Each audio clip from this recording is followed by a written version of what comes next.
a dos opostos. Comprazemo-nos, sim, em instaurar o reinado do terror, porque é disso que a sociedade necessita, porque se compraz na baderna, no gozo embriagador, como se o corpo vivesse para sempre. E depois do túmulo, eis-nos esperando os idiotas que nos favorecem com a nossa assistência, a fim de desfrutar, e duvido que desejem libertar-se, aumentando o número dos nossos servidores hipnotizados e dependentes. Não ignoramos que o seu argumento, embora falso, tem alguma lógica, se considerarmos a loucura que toma conta da sociedade por invigilância, incluindo os religiosos que são inspirados à crueldade pelas mesmas forças do mal a que o amigo se vincula. Nada obstante, há uma renovação que paira na psicosfera do planeta abençoado neste momento de mudança evolutiva, contra a qual muitos nas trevas se opõem, como seu e outros sofridos exemplos. Mas o que nos preocupa neste momento, é a sua sanha contra esta casa de amor dedicada à construção da fraternidade terrestre com especialidade no atendimento à dor. Hipócrita, reagiu indigitado. Você não ignora que somente agimos quando encontramos reciprocidade mental e afinidade emocional. Acercamo-nos daqueles que se comprazem com as nossas energias e nossas propostas de prazer alucinante. Vejamos o caso do meu parceiro Eduardo, que dirige a instituição. Como é o seu comportamento? Pusilânime, pregando amor e caridade, enquanto subtrai a confiança de moças frívolas e senhoras perturbadas que lhe buscam a palavra de conforto. Ele se utiliza da posição que desfruta e da situação de divulgador do bem, para o próprio bem que é a depravação. Não lhe impomos nada, pois que o seu território mental está dominado pelos pensamentos servis que nos agradam. A nossa tarefa é mínima, somente aumentando-lhe a volúpia e fruindo, através dele, os favores do prazer que a morte nos interrompeu com a dissolução do corpo. Nominalmente referido, o Sr. Eduardo experimentou um grande choque, ao constatar como se vinha comportando em total esquecimento dos valores éticos, morais e espirituais, permitindo-se a corrupção profunda dos sentimentos, agora depravados. Lágrimas quentes explodiram pelos olhos arregalados de espanto. Nunca havia imaginado que a sua conduta infeliz era razão de motejo e de vampirismo por parte de desencarnados ignorantes e exploradores. Estava a ponto de gritar de desespero, quando, a um olhar do mentor dirigido ao irmão Germano, este acercou-se-lhe e com palavras amigas buscou tranquilizá-lo, ao tempo em que lhe aplicava energias do que dispersava as condensações mentais horrendas, acalmando-o pouco e pouco. Iracema, também surpreendida, não pôde esconder as emoções que brotavam da alma pelos olhos umedecidos pelas lágrimas. A roupagem física, elucidou o Dr. Bezerra ao obsessor, é um escafandro que pesa muito na esfera do espírito, bloqueia-lhe o discernimento e através do perispírito experimenta a urdidura das ações pretéritas nas quais se comprometeu. O mesmo, porém, ocorre no que diz respeito ao bem. Quando os arquivos do inconsciente estão sobrecarregados de lições de amor, sacrifício e nobreza. Graças ao conhecimento do Espiritismo, o ser humano, na atualidade, pode retificar a conduta enfermiça do passado, recorrendo aos bons pensamentos, à edificação interior, e mesmo quando novamente se equivoca, persevera nos propósitos de autorrenovação. O esquecimento do passado constitui-lhe uma bênção por apagar da memória as lembranças mais dolorosas, por diminuir as ânsias dos vícios que repontam como tendências e ao munir-se dos valiosos tesouros da oração e do arrependimento pelo mal praticado, levantar-se e avançar pelas trilhas do serviço renovador. O amigo ainda se compraz na perturbação de si mesmo que aos outros transmite, por não haver fluido, como neste momento, de vibrações apaziguadoras do que aure na comunicação através do instrumento humano de que se utiliza. Mesmo que as minhas palavras não encontrem ressonância na sua mente hipnotizada pelas forças malignas, experimenta com certeza alguma sensação de paz, defluente dos fluidos do médium saudável e compassivo. Quando Jesus nos indicou a oração pelo próximo, especialmente pelos inimigos, ele sabia que essa psicoterapia faz-se acompanhar das emanações mentais e físicas do orante que envolve o outro induz-se da vibração de misericórdia e de amor, com forças para diluir as ondas de ódio, de ressentimento e de auto-amargura que tornam infeliz o perseguidor. Existem razões propiciatórias e que explicam o desequilíbrio da conduta do nosso Eduardo, mas que lhe não cabe o direito ou dever de cobrar, porque ninguém se cime à presença das soberanas leis de justiça estabelecidas pelo Senhor da vida. No entanto, ripostou indigitado, eu e outros que aqui estamos sediados temos recomendações e motivos para fazer desmoronar o edifício espiritual que foi erguido em nome daquele que no passado destruiu-nos a existência através dos seus coriféus hediondos e criminosos. Não lhe é estranha, com certeza, a minha informação, porquanto reconhece os valores que o exornam. Apesar disso, estamos a serviço da nossa organização que visa justiçar os criminosos e restabelecer na terra a doutrina em que se imporá um dia como a verdadeira. Shalom. O benfeitor, sem preocupar-se com as referências, esclareceu. Não lhe soa estranha a palavra paz neste diálogo e nos propósitos acalentados de combate infeliz? Como será possível enunciá-la sob o aplauso da violência, do terrorismo, da perseguição? O amigo e os seus correligionários pretendem a destruição deste núcleo de amor e de iluminação, olvidando-se que o Senhor Jesus, que administra o planeta, está no comando. Inútil qualquer tentativa deste gênero, porque os seus exércitos são como as estrelas do céu, que descerão à terra e iluminarão, trocando o gládio pela cruz, o incêndio destrutivo pela garoa que refrescará o solo para a plantação do amor. Ele, ademais, não deseja a morte do pecador, mas sim a do pecado, e ergueu a redenção. O mal que lhe fizeram e a muitos outros não foi por inspiração de Jesus, mas sim pelos interesses vis daqueles que se diziam seus discípulos. O mesmo que ocorreu entre os fariseus e os membros do Sinédrio e quando se levantaram contra ele somente se tranquilizaram quando colocaram na cruz de vergonha, que ele santificou com o seu sangue e a sua morte, a todos perdoando.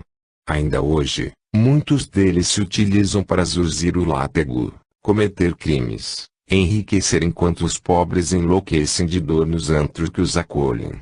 Porém, de igual maneira, a sua e a luta dos seus pares não encontram ressonância na tradição que se propõe a unir todas as tribos de Israel e guiar os gentios. Será por esse meio e modo que tal se dará. O crime pode servir de instrumento para a ordem e o equilíbrio. O filhinho da nossa irmã Iracema de Eduardo, embora as circunstâncias adversas, renascerá na carne, a fim de auxiliar os pais, hoje em aflição, a encontrar solução para os desafios existenciais, e a sua comum interferência de outros irmãos infelizes será de efeitos nulos. Aproveite este momento para conhecer Jesus, vendo-lhe o reflexo nas milhares de pessoas que aqui aportam buscando amparo e conforto, orientação e forças para os enfrentamentos contra as próprias paixões e as atrações do mal. Sabemos que o irmão é gentil e tem sentimentos nobres, no momento sob pressão vergonhosa que lhe foi imposta pelos inimigos da humanidade, do amor e do progresso. Enquanto falava, sem que o opositor reagisse contra, o amigo germano aplicava-lhe passes, retirava as pesadas energias que o vitimavam num envenenamento demorado, assim lhe facultando experimentar algum bem-estar, que o desencarcerava no prazer do ódio. Nesse momento, Dr. Bezerra, com a vibração de amor e de compaixão que envolvia o opositor, concluiu: desencarcere-se do mal, pois que há outros comportamentos felizes. Respire o ar da alegria e da paz. Conceda àquele que tem por inimigo o direito e oportunidade de reabilitar-se, de resgatar os próprios erros sem piorar-lhe a situação. Confie em Jesus que nos aguarda até hoje, sem qualquer queixa.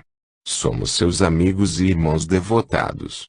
Após o nosso diálogo, convidamo-lo a permanecer conosco, para receber o auxílio que lhe podemos dispensar, e sobretudo, para começar a ser feliz. Sob a ação bem coordenada do passista e as palavras finais do benfeitor, o indigitado perseguidor adormeceu e foi desligado do médium pelo irmão Elvídio.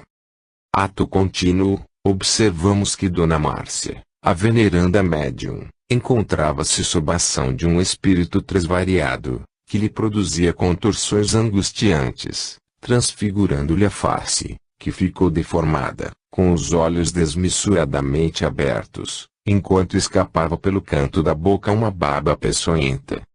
Tartamudeando, o comunicante, com alguma dificuldade a princípio, para logo se tornar loquaz, bradou, estentório. Os feiticeiros que criaram a Santa Inquisição, e rugiu como se fosse uma gargalhada de mofa, agora entregam-se à necromancia, obrigando os mortos a atenderem aos seus caprichos. Antes colocavam nos túmulos a frase latina requiescat in pace, repousa em paz, e agora, atrevidamente, são os primeiros a perturbá-los com as suas evocações e injunções feiticistas, como se pudessem transitar pelas regiões de sombra do além com o necessário conhecimento. Ou ignoram o que se passa conosco, os mortos que estamos vivos, ou pretendem reverter a ordem existente mediante as suas interveniências. Misturam-se os mergulhados no corpo físico com aqueles que dele se encontram despojados, para constranger-nos com a sua verborragia cansativa e inútil, vestindo-se de bons samaritanos da ridícula parábola do seu mestre, acreditando-se capazes de deambular com segurança pelo nosso dédalo sem correrem os perigos que os aguardam. Vamos, então, ao que mais interessa. Por que me evocaram? Que pretendem de mim? Com a voz mansa e sem apresentar qualquer preocupação, exceto o interesse do bem, o mentor Elvídio o atendeu, a um olhar do benfeitor, esclarecendo. O caro amigo está perfeitamente consciente do que se passa neste momento. Esta é uma casa que se dedica à comunicação com o denominado mundo invisível, onde a vida estua, de onde viemos e para onde todos retornaremos, pois que a casa do Pai tem muitas moradas, sendo essa legítima e inevitável.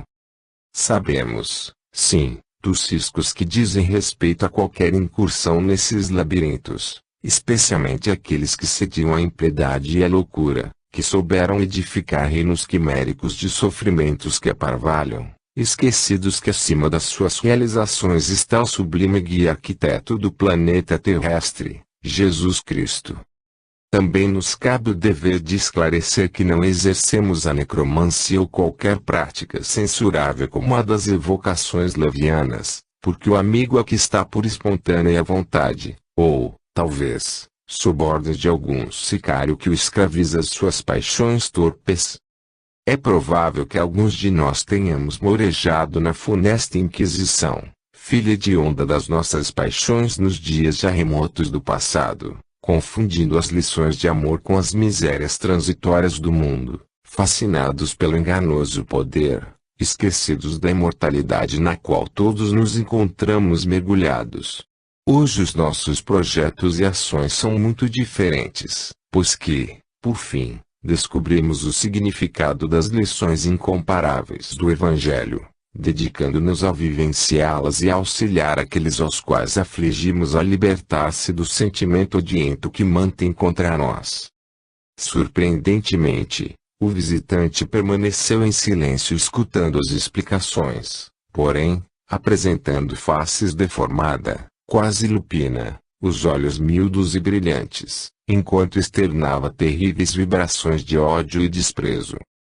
No intervalo natural que se fez, explodiu, irônico, miseráveis, discípulos do carpinteiro criminoso, cuja crucificação não foi suficiente para acabar com a sua vida e seus propósitos vergonhosos. Que pena não haver na época dele melhores recursos para exterminá-lo. Inundou os tempos com a sua mensagem de compaixão e governou com Roma assassina, tornando o mundo um feudo de dominadores cruéis que não trepidaram em matar os herdeiros de Moisés e da tradição judaica. Ambiciosos desamados, utilizavam-se dos pérfidos argumentos de que havíamos assassinado seu Deus, tornando o nosso nome execrado através dos tempos, enquanto se assenhoreavam do mundo, que de mentira combatiam. Culminaram a hediondez, aproveitando-se de vivermos apátridas, desde os anos 70 e 150, quando, por ocasião das diásporas, a nossa Terra Santa foi destruída e transformada em província pagã. Hoje, no entanto, quando ensaiam o renascimento das ideias dele, após o seu fracasso ao longo dos tempos, pelas adulterações e crimes cometidos em seu nome, pretendem dominar novamente a Terra, o que jamais permitiremos. Cada foco, todo núcleo onde ele se omisi, nós destruiremos, porque conhecemos os seus chefetes, que são os mesmos miseráveis doutrora que destruíram povos, que saquearam o Oriente e que aspiram às grandezas de um novo império romano, impossível de ser reedificado. Conhecemos vocês de antes e sabemos o de que são capazes, mas nós também dispomos de armas de sedução, de intriga, de destruição, porque conhecemos os seus pontos vulneráveis, os seus calcanhares de Aquiles. E nenhum escapará das nossas hábeis manobras. Vejamos de início o que acontece aqui, onde a hipocrisia e os desmandos instalaram-se. Interrompendo, o irmão Elvídio elucidou: reconhecemos que já transitamos por esses caminhos escabrosos, porém, trata-se de uma página virada que faz parte do nosso passado, à semelhança das pedras que se tornam alicerce dos edifícios de proteção, de socorro, de educação e das quais ninguém quase se recorda. Essas experiências que nos conduziram antes a condições penosas de resgate, são-nos hoje abençoadas lições para não repetirmos os mesmos ou outros erros. A doutrina dele, agora restaurada pelos imortais, reconfirmada por aqueles que, como amigo, retornam para advertir-nos que somos responsáveis por tudo quanto fazemos, constitui-nos alimento para nutrir-nos alma e luz para que não resvalemos na treva da ignorância.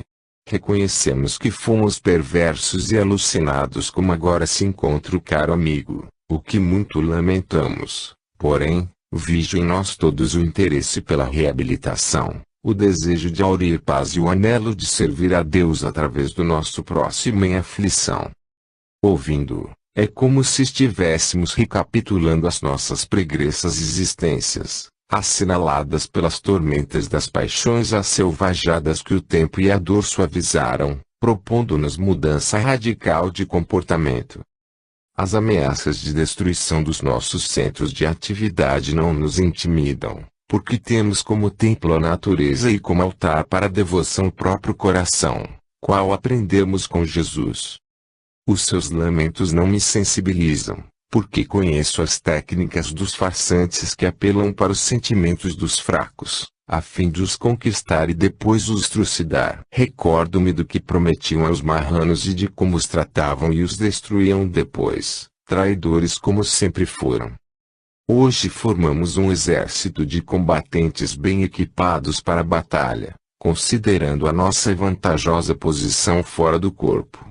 Estamos reunidos em um verdadeiro exército sob comando vigoroso, utilizando das técnicas modernas de sedução e interferência psicológica.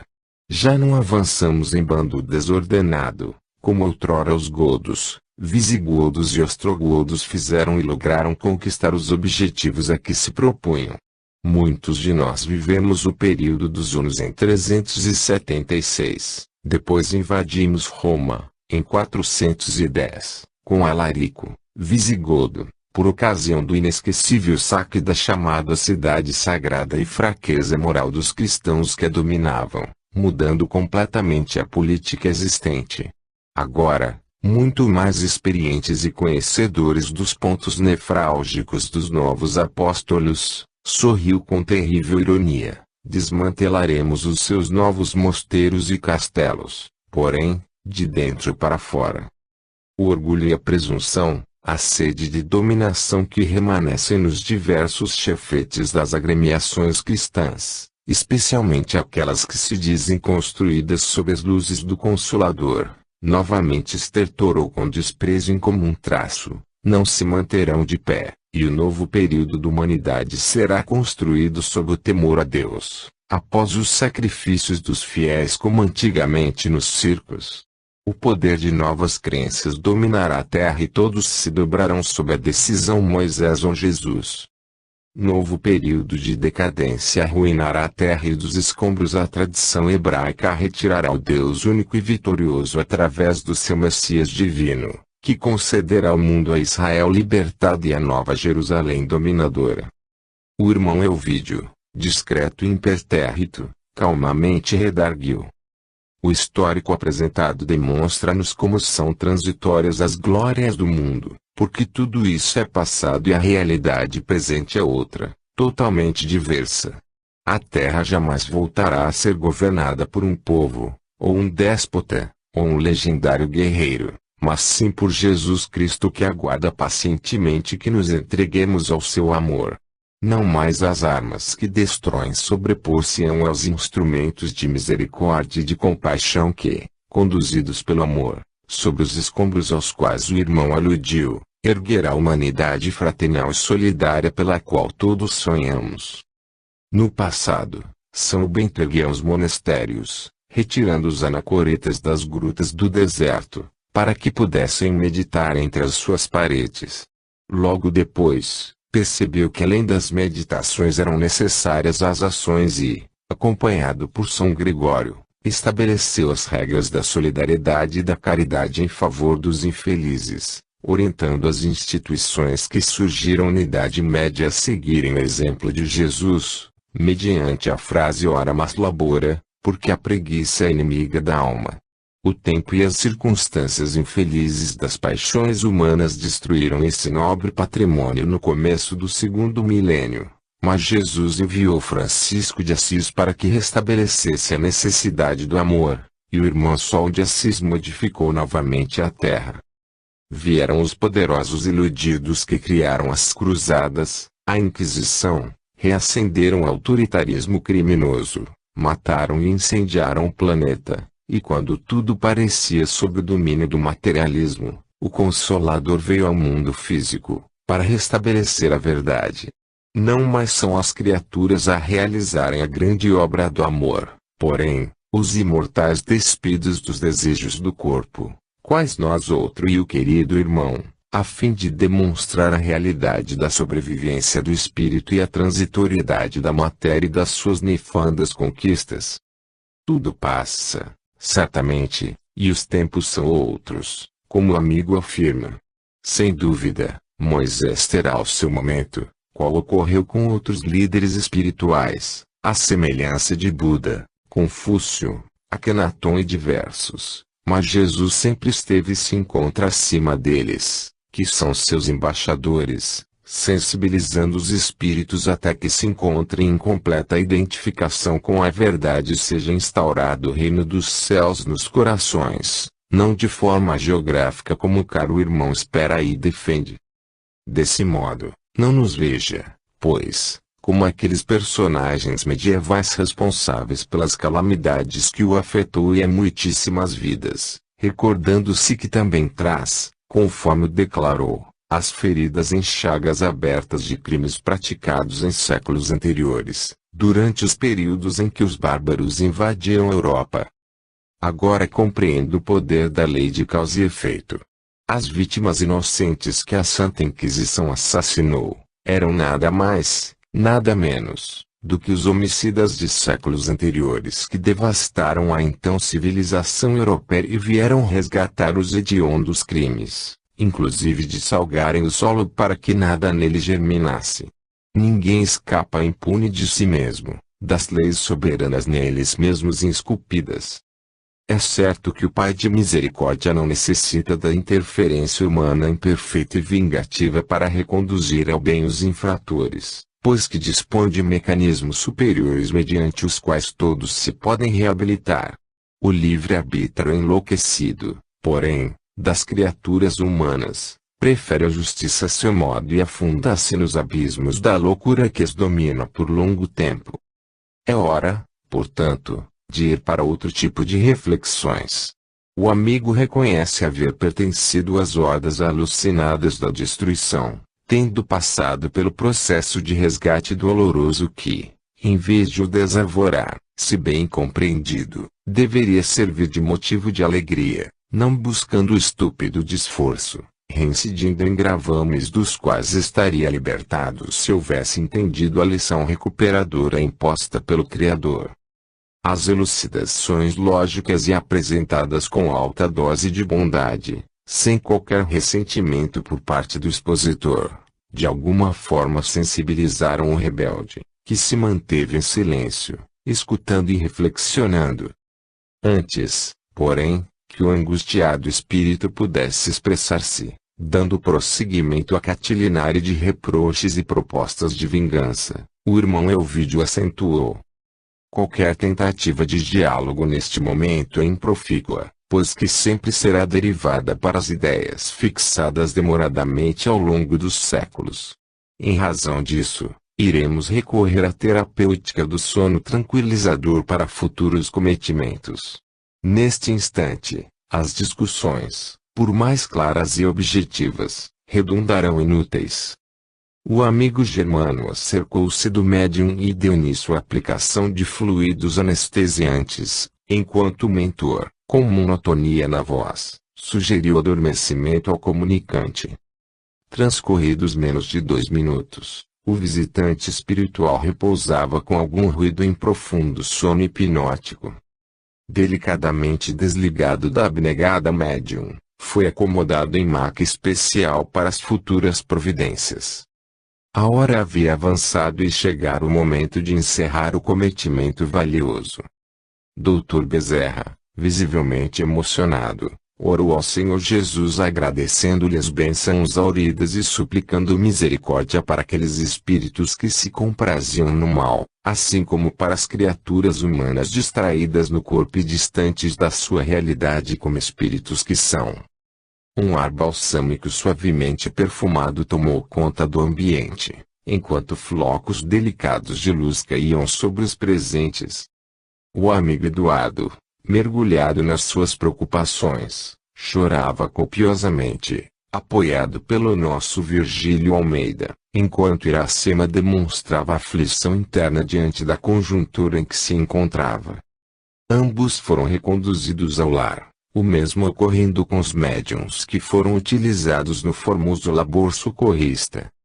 A noite coroada de estrelas, que pareciam lâmpadas mágicas balouçantes do firmamento, avançava no rumo da madrugada. 6.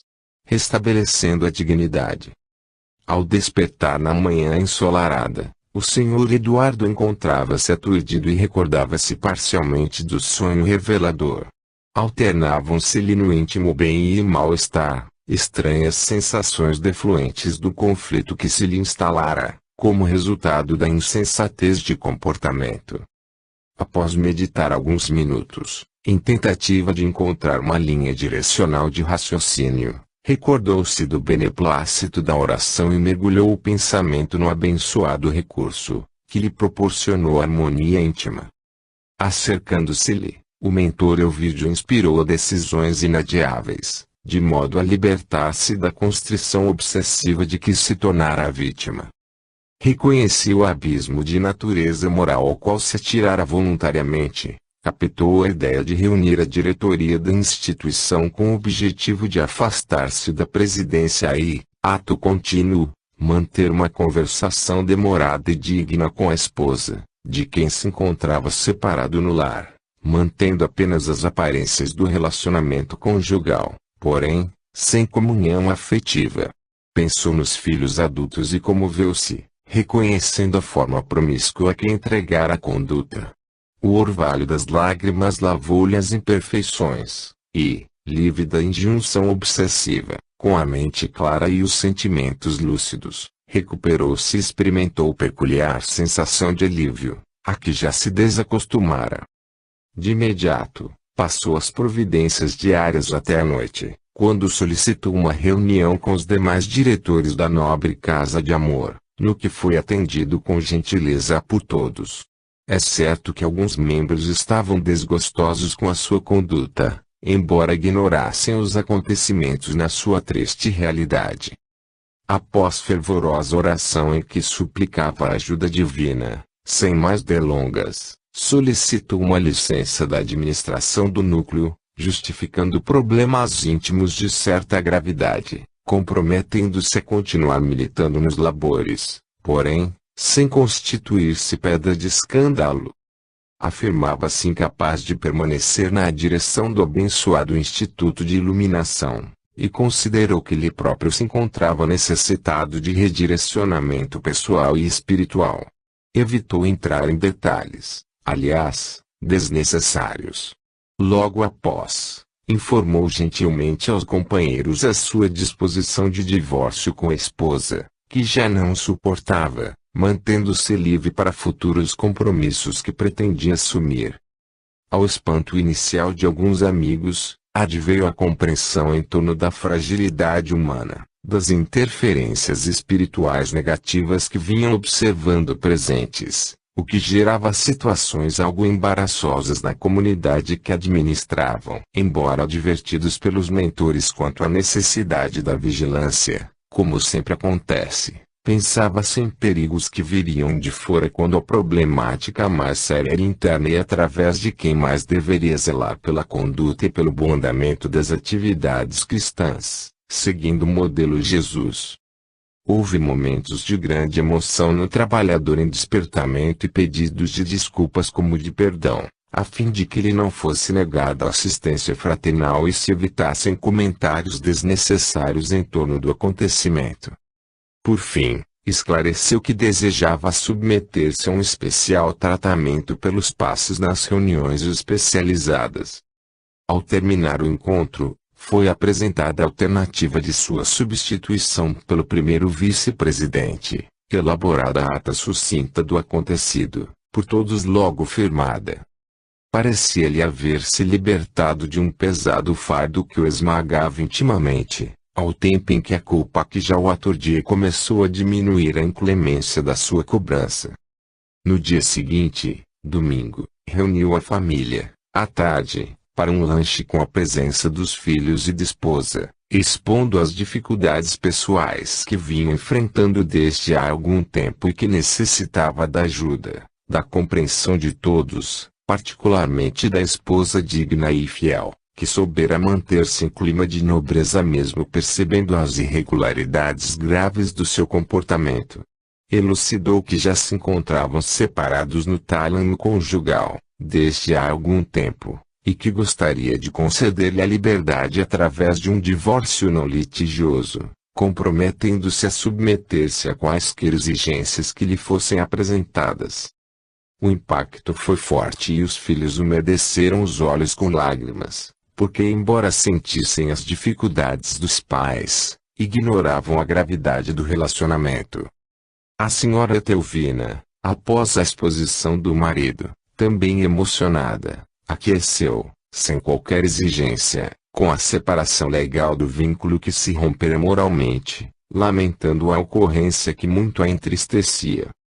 A filha mais velha, já casada, que lhes dera 2 lindos netinhos, em um impulso nobre, indagou: será que o divórcio é o melhor caminho para a harmonia do casal? Não haveria alternativa, um período de experiência em tentativa de recomeço. Esse foi o momento mais doloroso, porque o genitor, emocionado e com a voz trêmula, confessou: não vejo como recomeçar. Tenho sido infiel ao meu lar, embora militando no espiritismo. A minha conduta não condiz com os sublimes ensinamentos do Evangelho.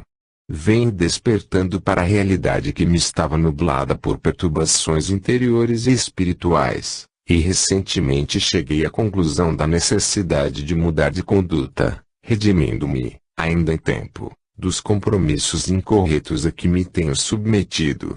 Espero perdão de todos ao que agora irei expor. Irei ser pai. A voz embargada quase foi inaudível, e não poderei abandonar a jovem a quem iludi e a criança que tem necessidade de nascer. Ante o silêncio natural que se fez entre lágrimas dos presentes, prosseguiu: Ao ser informado pela mulher a quem me afeiçoei e que tem a idade da minha filha querida, cheguei ao dislate de exigir-lhe que abortasse a criança. Deveria estar louco, possesso com ambos os transtornos, enquanto na tribuna espírita ensino que o abortamento é um crime hediondo. Não suporto mais tantos conflitos e estou procurando a redenção enquanto há tempo. Nenhum caminho existe para a reabilitação, exceto a verdade com todas as dores que advenham e decepções que provoque inicialmente. Sou Lázaro moral em busca da saúde, correndo atrás de Jesus na pessoa dos meus filhos e da minha sofrida esposa. Jesus teve misericórdia de todos e, por certo, tê-la para comigo também, se os meus filhos e Teovina forem capazes de me compreender, perdoar e mesmo que lhes pareça difícil o perdão, pelo menos desculpar-me pelas ações pérfidas que venho praticando. Não pude continuar porque as lágrimas embargaram. Era sincero o seu arrependimento. Embora amparado pelo irmão Elvídio e com a nossa presença transmitindo-lhe coragem e valor moral, tratava-se de um momento muito grave e significativo. Dona Etelvina foi a primeira a responder-lhe com muita emoção. Desde que falhamos no relacionamento conjugal, mantenhamos a fraternidade, a amizade em homenagem aos dias bons que vivemos em retribuição aos filhos que Deus nos concedeu para encaminhar-lhe. Aceito a proposta de divórcio sem pressa nem exigência. Ato contínuo, os filhos abraçaram-no, compreensivos e doloridos. Anoitecia. Não havendo mais nada a discutir, uma vez que os detalhes do divórcio e da reorganização da família já haviam sido solucionados, considerando que os filhos residiam nos seus próprios lares, o companheiro arrependido propôs: poderemos orar em agradecimento a Deus em favor de nossa união permanente por ter me dado forças para ser honesto com a minha amada e desrespeitada família. Como todos anuíssem, ele orou com unção, enquanto nós outros, os espíritos presentes, aplicamos passes em todos e participamos da ação de graças dessa tarde inesquecível. A psicosfera ambiental modificava-se ante a transformação pessoal do chefe do lar, facultando a visita de espíritos amigos e familiares, que se encontravam com dificuldade em dar assistência ao casal, desde que os inimigos do bem haviam se apossado das reservas morais do paciente. Embora ficasse muito sofrida, a senhora Etelvina sentia-se aliviada do imenso padecer interior, mantido em silêncio. Propunha-se a continuar amiga do marido infeliz, de modo que o pudesse auxiliar no que se fizesse necessário. O seu amor era maior do que os limites da comunhão carnal. Espírita e frequentadora da associação que ele dirigia, já não suportava acompanhar-lhe a maneira como se comportava em relação a outras senhoras e jovens, que buscava seduzir. Transcorreram alguns dias, e, uma semana após o encontro conosco no plano espiritual, o nosso amigo procurou a jovem Iracema, que se encontrava em profundo abatimento, como resultado das reminiscências que lhe ficaram da reunião de esclarecimento em que participara, e por saber que o amante não desejava aceitar o filhinho em formação no seu ventre. Evitara, porém, um encontro pessoal porque não sentia as forças morais suficientes para um enfrentamento conforme ocorrera antes.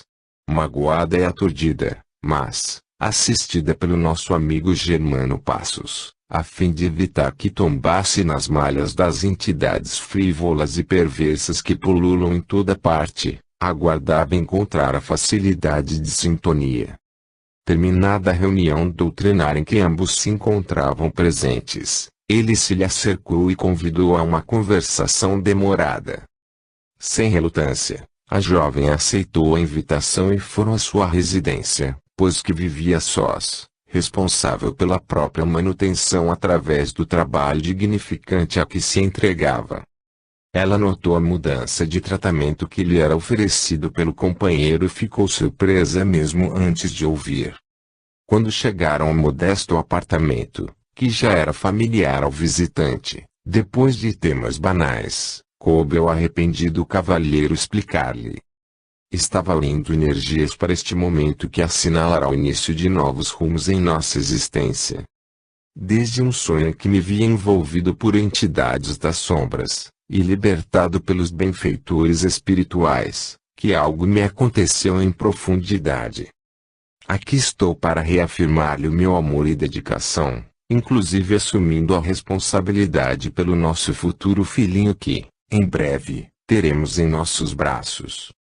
A jovem não podia acreditar que aquele ao seu lado era o mesmo homem que, não fazia muito, a induzira ao abortamento criminoso, mas antes de lhe fazer qualquer pergunta, ele sintetizou os acontecimentos dos últimos dias, desde o afastamento da diretoria da instituição ao divórcio que propusera à esposa, a narrativa de todas as suas defecções aos filhos e à mulher.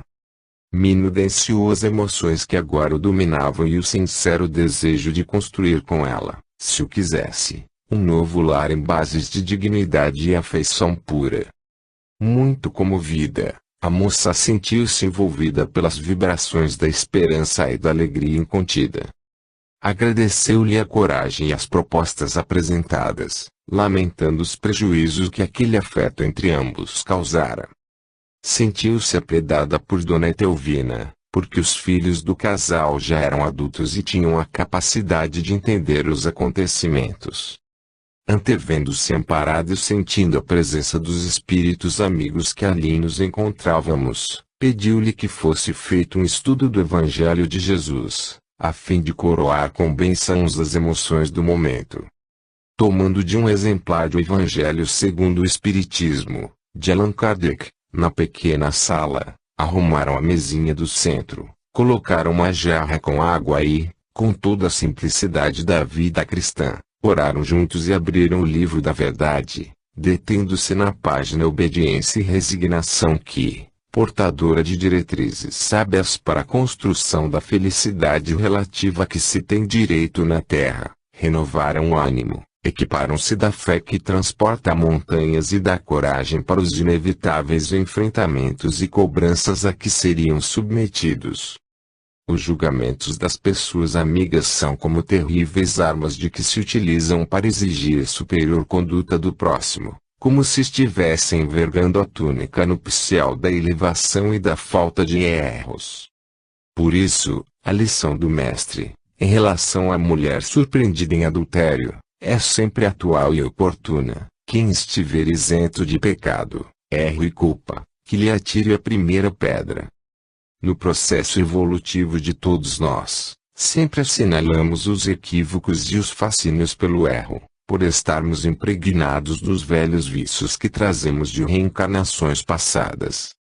Felizes são todos aqueles que reconhecem a própria vulnerabilidade e tentam ser melhores hoje do que ontem, que buscam superar as más inclinações e através dos mecanismos da austeridade e do bem proceder, vão se libertando das chagas morais que infelicitam, com a coragem de subir aos alcantes dourados da vida para respirar o puro oxigênio do amor e da caridade. O largo período referente ao trânsito do processo da evolução antropológica dos instintos à razão e desta angelitude deixa marcas profundas em forma dos impulsos primários dominantes, que resistem bravamente aos esforços empreendidos para as percepções dos sentimentos superiores.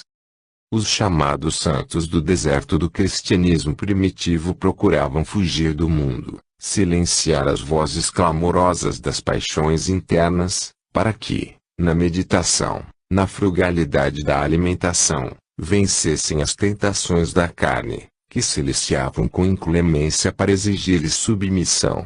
Mais tarde, ante número imenso de anacoretas que fugiam para as grutas e regiões inóspitas, surgiram os mosteiros, verdadeiras fortalezas que os livravam da perturbação urbana e cada cela se transformava em caverna silenciosa.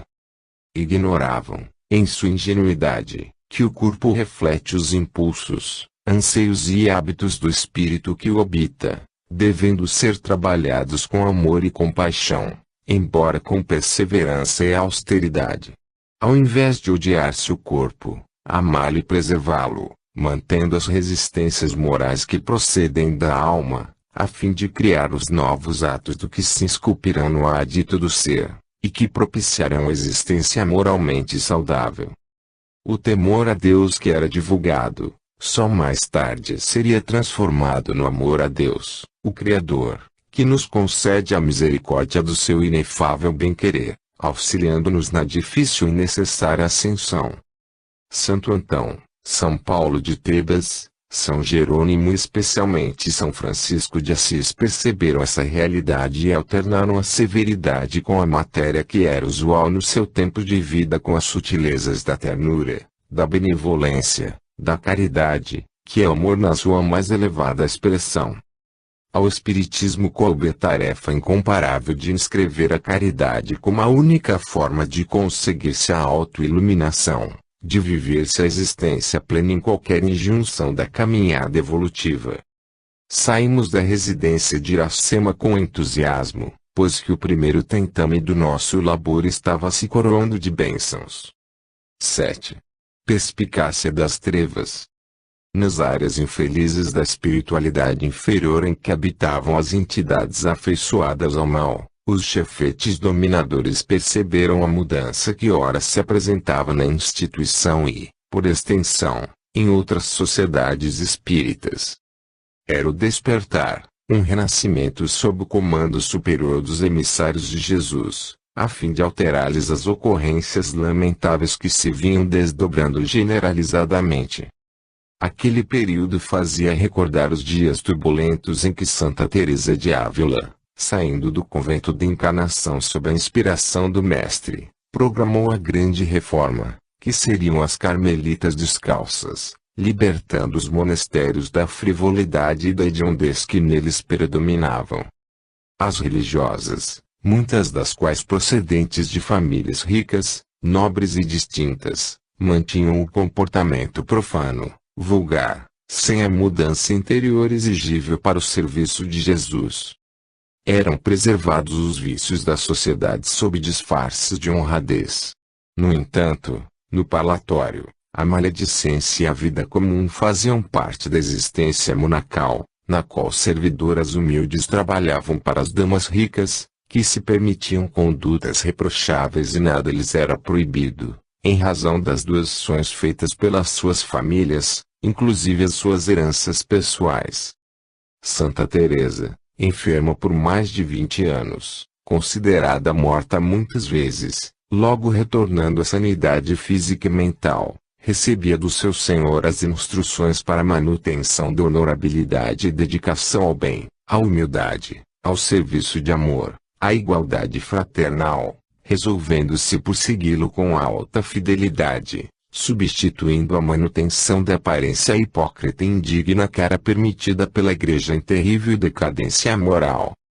Havia mais preocupação em acumular haveres, em dominação mundana do que em austeridade moral e retorno ao Evangelho em toda a sua pulcritude.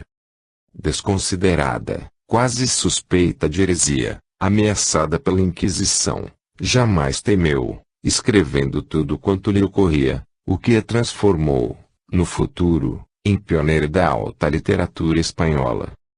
De igual maneira, as sociedades espíritas, com as exceções compreensíveis, e graças aos sacrifícios e coragem de alguns servidores do bem, estavam sendo invadidas pela futilidade, arrogância, presunção e desrespeito às lições exaradas na codificação, considerada em superação pelo momento presente, e os seus servidores taxados de ortodoxos, que deveriam ceder espaço para os esdrúxulos modernistas, a caça de glórias e de exibicionismo terreno. Muitos deles, portadores de conflitos graves, não conseguindo prestígio na sociedade em que participavam, buscavam no movimento espírita situações vantajosas, pela audácia, agressividade desplantes na maneira de encarar a severidade dos prepostos de Jesus. Inspirados por espíritos vulgares e cruéis, adversários do bem e do progresso, davam campo a perturbações na seara, criando psicosferas pesadas em que as lutas pelo poder, pelo destaque, tornaram-se comuns, ao lado da maledicência e da calúnia, da irresponsabilidade e do desprezo às condutas cristãs semelhantes aos primeiros servidores de Jesus. Lentamente dominados pelas mentes perversas, os companheiros presunçosos, olvidavam-se dos sérios compromissos com a doutrina espírita, e transformavam-se em servidores do mundo profano, qual ocorreu lentamente com o cristianismo, após a ascensão de Constantino ao poder em 313. Telecomandados por seres hábeis no manejo do pensamento humano e na maneira de interferir telepaticamente na conduta das pessoas, adotaram teses de aparência científica, mas sem nenhuma estrutura desse gênero, utilizando-se de nomes pomposos para os posicionamentos edificantes com denominações simples, mas que exigem conduta moral saudável e severa para com eles próprios, com ameaças à estrutura inquebrantável da terceira revelação, conforme o codificador e os missionários da primeira hora receberam do alto e transferiram para a posteridade. A seriedade das reuniões, que devem ter como foco a iluminação de consciências mediante os ensinamentos próprios e perfeitamente firmados nas lições de Jesus, cedeu lugar aos espetáculos de oratória vazia e artística, em lamentável imitação dos comunicadores dos veículos da televisão, tornando-se expositores assinalados pela competição de uns em relação aos outros, sem a simplicidade do conforto moral e da certeza da imortalidade, a fim de enxugarem as lágrimas dos filhos do Calvário. O Espiritismo, embora sua feição investigadora, que o torna uma ciência com sua própria metodologia, é o Consolador prometido por Jesus, que viria restaurar-lhe os ensinamentos, porque estariam esquecidos, dizer verdades novas que, ao seu tempo, não poderiam ser enunciadas em razão do atraso cultural da época, e ficaria para sempre em seu nome. Surgiram os campeonatos de exposição espírita, em que se fazia mais importante a forma do que o conteúdo. As teologias doutrinárias muito difíceis de ser assimiladas pelas pessoas de cultura modesta, mas de coração ralado pelo sofrimento, de seleção de auditórios pomposos, nos quais os pobres têm constrangimento de entrar, ou são discretamente barrados ao chegarem. Habilmente, esses perturbadores espirituais que conhecem as más inclinações que predominam em a natureza humana, identificadas pela psicologia analítica na condição de sombra, tornaram-se os direcionadores de muitas instituições que se foram afastando do modelo, a Casa do Caminho de Simão Pedro entre Jerusalém e Jope, ou das salas frequentadas por Allan Kardec, quando era convidado a explicar o Espiritismo e a sua finalidade libertadora de vidas. É uma doutrina de cultura, de conhecimento e de educação, mas se buscou transformá-la em uma proposta acadêmica, somente acessível aos portadores de títulos universitários e defensores de querelas inúteis. As páginas sublimes dos ensinamentos foram transformadas em técnicas de cursos que competem com os das universidades, retirou-se a espontaneidade do fenômeno, e assinalou com grades de estudos que exaltam a personalidade e deixam à margem, no esquecimento, a simplicidade do amor que ajuda, que consola, que desce ao abismo da miséria humana, a fim de erguer aqueles que lhe tombaram em quedas espetaculares. Alguns estabeleceram a desnecessidade das comunicações espirituais, o que deu lugar à tese de espiritismo sem espíritos, enquanto outros franquearam levianamente o acesso de pessoas sem condições morais para a participação, em lamentáveis espetáculos apresentados pela mediunidade atormentada, em que ditos mentores tornavam o fenômeno ridículo ou fútil. A necessidade de união, pela unificação dos propósitos doutrinários, foi colocada à margem, em decorrência da presunção dos seus membros em se considerarem superiores aos demais, num terrível ouvido da fraternidade, da caridade, da tolerância. Simultaneamente, estabeleceram-se critérios de autoritarismos nas sociedades que deveriam ser acolhedoras e verdadeiramente cristãs, que evocassem as antigas catacumbas ou redutos de apoio ao sofrimento dos párias espirituais de todos os tempos.